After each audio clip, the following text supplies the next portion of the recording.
I'm Anil Kumar. Here is an extension to linear inequalities. The question is find a and b if x is greater than minus 2 and less than 3, then x plus 5 is greater than a and less than b. So you need to find what a and b are. You can pause the video, try the question, and then look into my suggestions. Now I'll show you two different ways of doing this. Let me call them as method 1 and method 2, right? So method 1 for me is, we are given that minus 2 is less than x, which is less than 3. We need to find what a and b is. So we can make appropriate changes to this equation and write it in that form.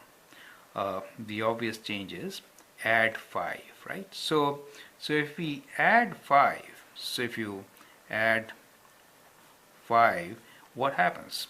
We get minus 2 plus 5, and then we get x plus 5, and then we get 3 plus 5. Solving, we can write this as minus 2 plus 5 is 3, x plus 5, 8.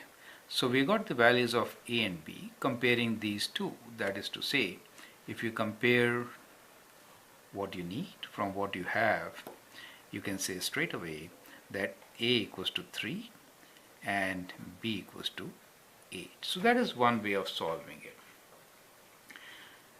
The other way is, we can actually find what a and b is by using these two limits, right? So we are saying x is greater than minus 2.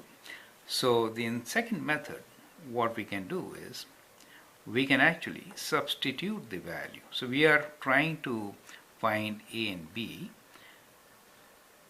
Since x has two limits, one is minus 2, the other one is 3, we can replace x with minus 2. So if x equals to minus 2, then x plus 5 equals to what, right? It is minus 2 plus 5, and that is 3. Similarly, if x is equal to 3, then x plus 5 equals to what?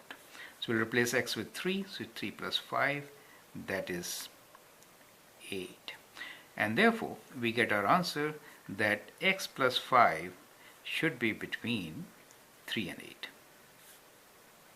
So we have same answer, that also gives a as equals to 3 and b equals to 8. So both methods are good methods to solve such kind of an equation.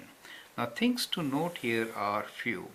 One of them is that it was possible to get the correct answer since we were working with a function which is always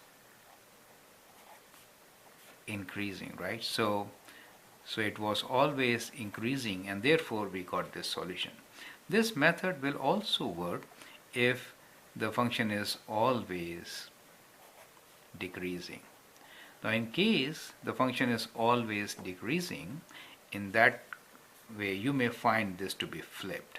That could be the case, but the values of a and b you can get using this method. This method always works for lines, since lines are either increasing or decreasing. With that note, we'll move on to the next video. I hope the strategy helps. Thank you and all the best.